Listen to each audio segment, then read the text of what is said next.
Saido! Ayu barakina! Lugawa ka ng kulfi. Sagalee kana yeroo dhagahu ani nan kulfi saganan na kulfisiise jechuudha. Saido! Ayu barakina! Ayuni ayu qofa miti qasal simi qabdi maqaatti aan. Maqicheenyudha maqaa ayu barakina jechuudha. Sumayyaan har'a kun akkuma dheengadda jedhamee Bahar Daari. No.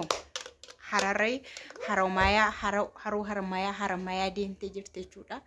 Bashannanaa fi isin garuu waan tokko balleessitaniitu dhugaa waaqa duraan yeroon turjumaana fidu laayikiidhaan na agarsiistu turtan. Akka ana faana jirtan laayikiidhaan na beeksistu turtan. Amma garuu isinis hin quuftan. Isinis quuftaniitu jirtu jechuudha. Isinis niitiin isin irratti fuudhamuu qabdi. Erga laayikii diddani, you know, amma laayikii godhaatiin na agarsiisa dhugaan siniin jedha maali isin garuu walataa namaa nyaataan harummayaa dhaqee nufi baramma mucaa baadhee harummayaa deemee kunoo lama taanii viidiyoo hojjenna barisiin qofaan hojjedha seetu nama lamaan laayikii gochuu dadhabdu. Nagaa waaqayyo hunduma keessanii baay'eetu kabajamtoota hordoftoota akkam jirtu nagaa keessanii baay'ee nagaa ku galata waaqaa ta'u hundumti keessanii nagaa irraa qabaadhaa. Egaa Sumayyaa yeroo darbe akkuma gara Hararii Haramayaa bashannanuudhaaf deemtu haroo sanarraa jechuudha dubbatamee ture.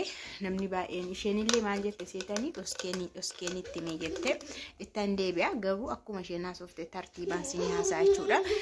Sa'idoo jette iyyiteetti ani yeroo iddoo sana jiru Yamaniin jiru yeroo sana asufanii ayyuun Sa'idi ayyuudhaaf qubeellaa asitti godhe keekii muranii afaan wal ka'anii gubadhee garaa kootti gubadhee jaarsi kiyya narraa fudhatame jedhee garaa kootti boba'ee yeruma san yoon Itoophiyaa galee iddoo sana amma dhaquun qabaa jedhee waadaa ofii galee.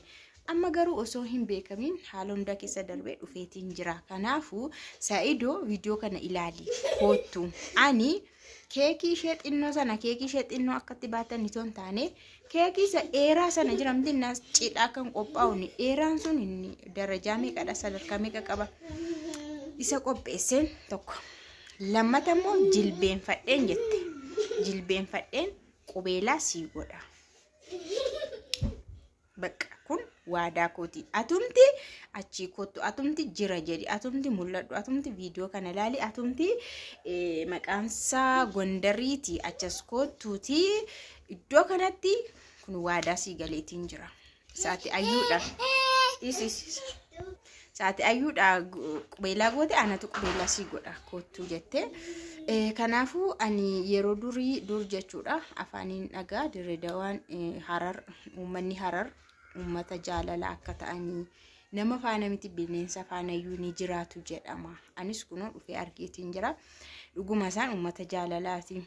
Simannaan isaaniiyyuu addaa. Ani ndaa'uun kana ilaaleeyyuu haalli isaa hundi isaayyuu akka anarra ilaalu yoo ta'e mana kiraa ilaalladheetiin jira. Gara kanan jiraadha. Even Finfinnee san jedheyyuu Bahar Daari san jedheyyuu dhiiseetiin jira. Yaada koo hunda kaaseen jira. Jamiilaa sittiin barumsa jalqabsiisa. Biyyi isaa baay'ee bareedaadha. Eenyumtu dhufee biyya jiraatudha. Gitani biyya keenya eenyuyyuu dhufee biyya keessa jiraatudha. Innaa biyyi isaa biyyi eenyuyyuu dhufee keessa jiraatu waan ta'eef anis asumatti mana kiraa ilaaleen jira. Nama asii qaba. Firas asii qaba. Hiriyaas asii qaba waan ta'eef ishee faana ilaalleetii jirra. Mana asuma kireeffadheen asumatti barumsa jalqabsiisa. Dura Finfinneen jedhe ture. Garuu amma naatti yaadu dhiyoodha.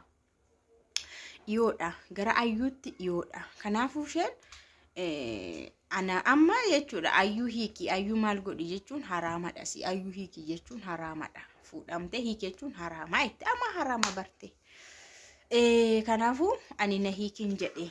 Garuu immoo namni baay'een keessaanis naa barreessanii duubaanis naa barreessanii komantiidhaanis naa barreessanii duubaan barreessu jechuun komantiidha keessaan immoo beektuudha keessaan naa barreessanii abbaa ijoollee keetti deebi'i ati hin heerumu kan jettu guyyaa wayii heerumuun keen oolu ati ijoolleedha so guyyaa wayii bara wayii abbaa ormaa abbaa ijoollee keetti fiduu keerraa abbaa ijoollee keetiif dhiifama godhiti jireenya keetti deebi'i.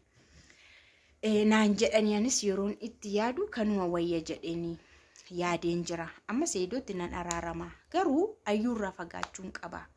Ayyuun guyyuma wayillee Finfinneef Adaamaa walitti dhiyoodha yoo ta'e xab jettee dhuftee isheen harka ol fuudhuudha namatti maal jechuudha waan ta'eef waanuma fedheen dhuftee ijoolleellee jedhu anallee ta'u rakkoo waamamu kun fagoodha. Tikkeetti kutattee amma dhuftutti fagoodha waan ta'eef walirraa fagaannellee jiraanna. Torban tokko ana bira Sa'iidoon, torban tokko Ayyuu bira. Dura maaliif akkana yaanne habiibti? Qajeelummaa akkana maayyan wal danda'uudha biyyi keenya wal dandeenya biddeen tokko meeqatti nyaata Itoophiyaan qobaattumaan qabu hunduu sheer kaampaaniidhaan jiran jaarsis jechuudha. Maal jedheen kee amma guyyaatuma viidiyoo jedhu naqa jaarsan jedhe lakki akkasiin jenne waanuma Itoophiyaanii sheeriidhaan jiran uummata wal gargaaruudha uummata walii yaaduudhaan jedhe. So akkanatti yaaduun kee bareeda. Kanaafuu Sa'iidoo kootu anamma akkattiin arreenjii of godhira of sirreesseetiin jira.